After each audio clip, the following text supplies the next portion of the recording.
Welcome to Miss Jacobson's kitchen. Today I'm crouched on the floor because I have to have you be able to see we're doing a couple of science experiments today. You're gonna love it. In front of me here, I have a science tool that people use, scientists use, to help weigh mass. And what's so cool is that our math chapter and our science chapter are totally like meshing together. So we've been talking about the metric system in math. We've been measuring mass with grams and kilograms. You've also been talking about capacity and measuring the volume. We're doing those two things today in science. And it's awesome because we've already talked about that scientists use the metric system. It's the standard base of measuring so that all scientists throughout the world can use the same system when they measure and when they do their experiments, and then they can compare their results. So in front of me today, I have a balance. I showed you a digital scale in math, but today this is a manual scale. So what you'll notice is on this end, this is where we'll be putting our objects and weighing them. And then there's three different places to measure. In the far back, if I move this, I can reach up to 100 grams. This middle one, if I move it, reaches up to 500 grams. It's kind of crazy.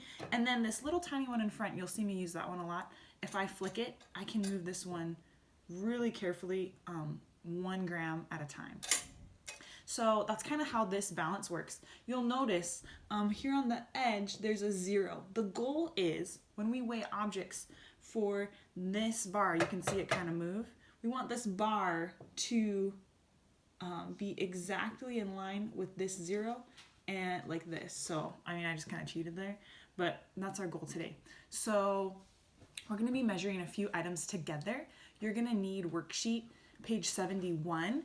And what I will do is I will measure those things, and then I will come behind the camera and we'll write down their measurements together, okay? So if you're looking at page 71, I'll grab it here. This is what it looks like. We're gonna measure these 3 things at the bottom today. So the first thing, if you can see, is, I don't know if you can see that, is a box of crayons, which I happen to have. So I'm gonna take my box of crayons, I'm gonna set it here on the scale, and then you can see this went all the way up, which means that I need to make some adjustments.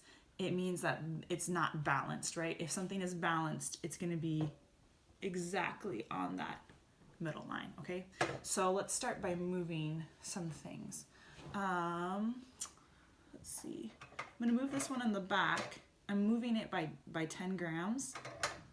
And if you notice, nothing is really changing,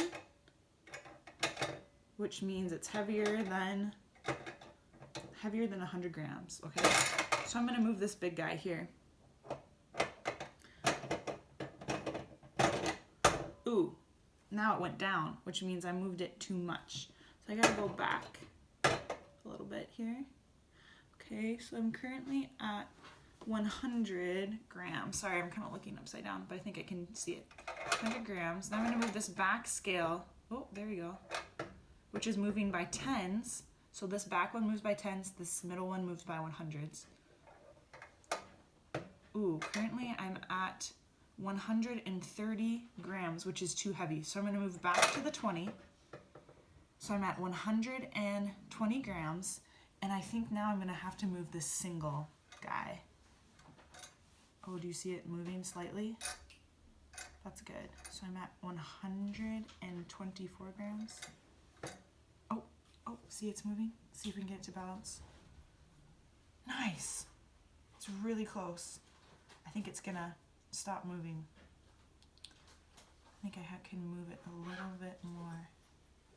No, that's about perfect. So my total amount of grams is 126 grams for that box of crayons. So let's write down 126 on number 7 for that box of crayons, okay?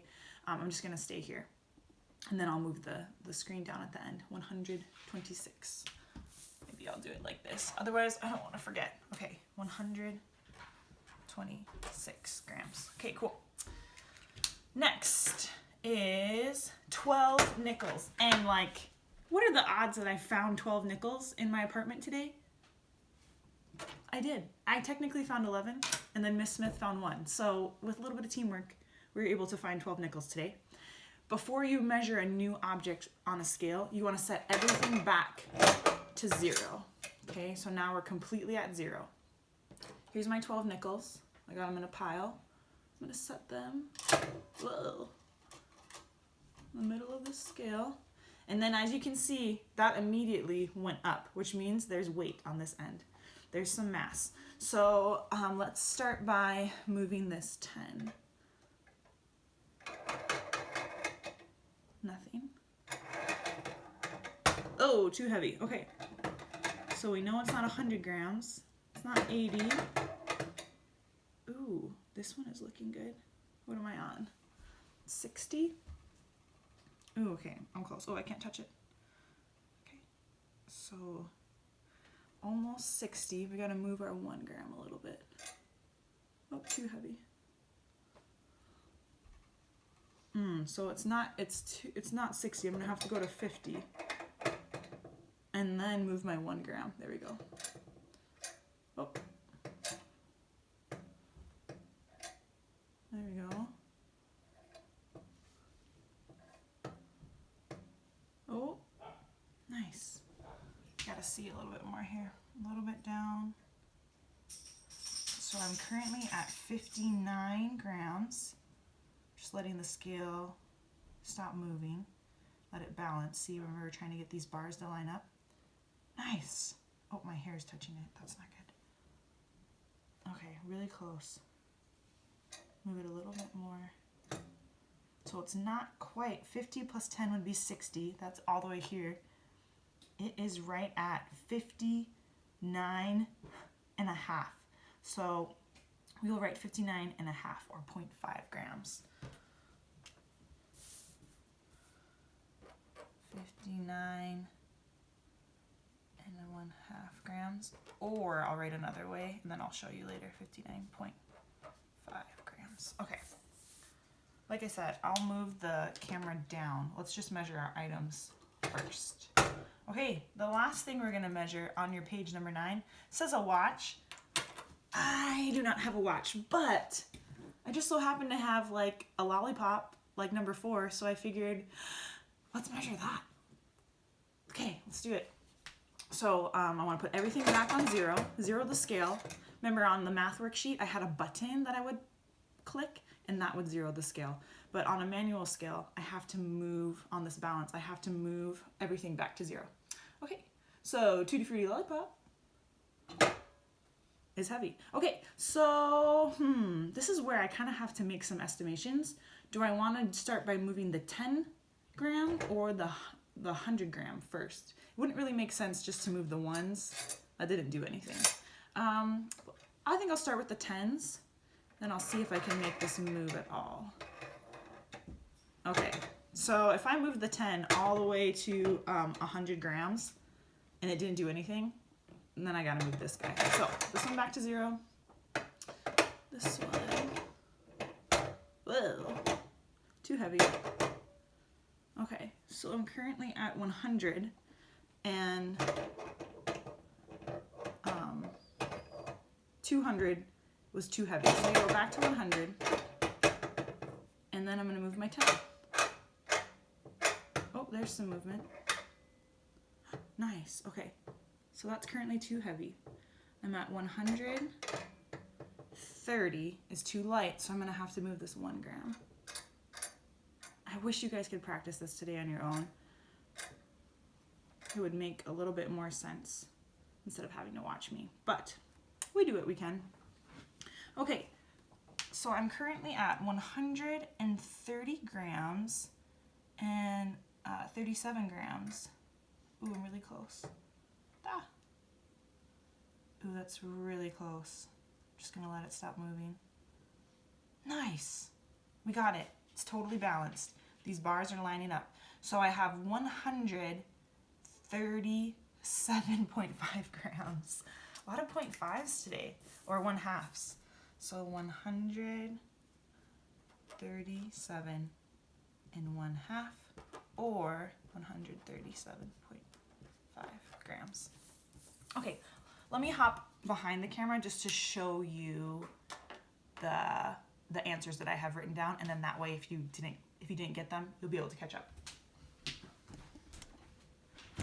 Oops, okay.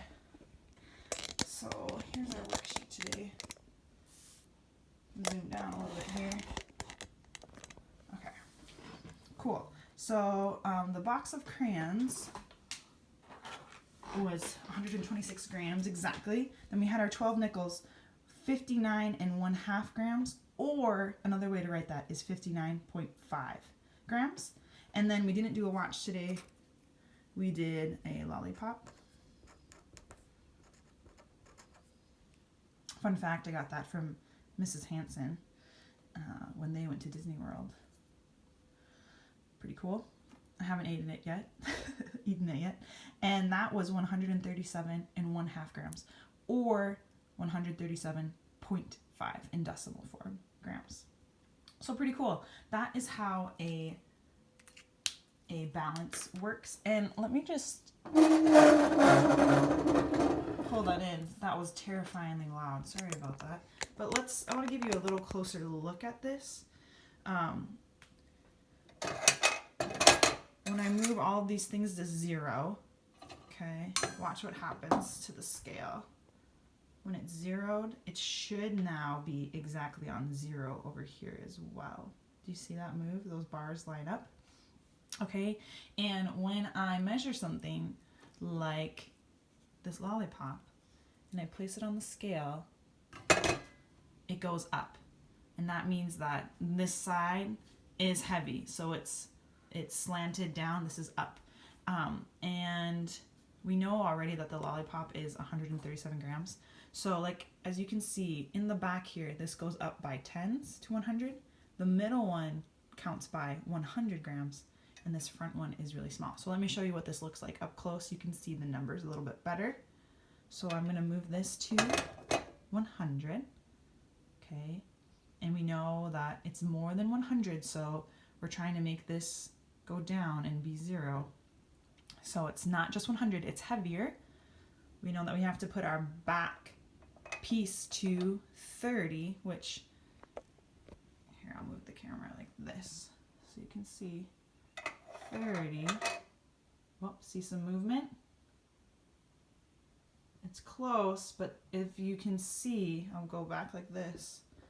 It's still a little bit higher, which means I have to add some more weight. And we know that this was 137. So if I start moving this guy, oh.